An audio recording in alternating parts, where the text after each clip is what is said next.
அஸ்ஸலாமு அலைக்கும் வரஹ்மத்துல்லாஹி வபரகாத்துஹு. கண்ணியத்திற்குரிய அல்லாஹுவின் நல்லடியார்களே, இந்த உலகத்தில் வாழக்கூடிய ஒவ்வொரு மனிதனும் அல்லாஹுவால் நிச்சயம் சோதனைக்கு உள்ளாக்கப்படுகிறான். ஒரு வாலிபன் வறுமையினால் அவனுக்கு சோதனை ஏற்படுகிறது. ஒரு முதியவருக்கு நோயினால் சோதனை. ஒரு பிரசவித்த ஒரு பெண்ணுக்கு தன்னுடைய பிரசவத்தினுடைய நேரத்தில் சோதனை என்பதாக இந்த உலகத்தில் ஒவ்வொரு நபரும் ஒவ்வொரு கட்டங்களில் அல்லாஹ்வால் சோதிக்கப்படுகிறார்.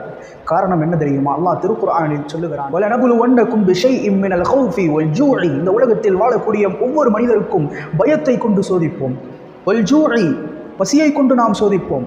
உணவு இல்லை என்று சொன்னால் யாரிடத்தில் அவர்கள் கையேந்துகிறார்கள்? அல்லாஹ் சோதிக்கின்றான்.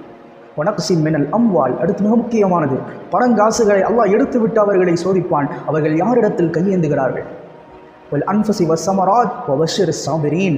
இந்த கட்டங்கள் எல்லாம் பொறுமை காத்திருக்கிறார்களே, அத்தகைய பொறுமையாளர்களுக்கு நபியே நீங்கள் சுப செய்தி சொல்லுங்கள். இந்த நபர்களுக்கு அல்லாஹ் நிச்சயம் உதவி புரிகின்றான். உலகத்தில்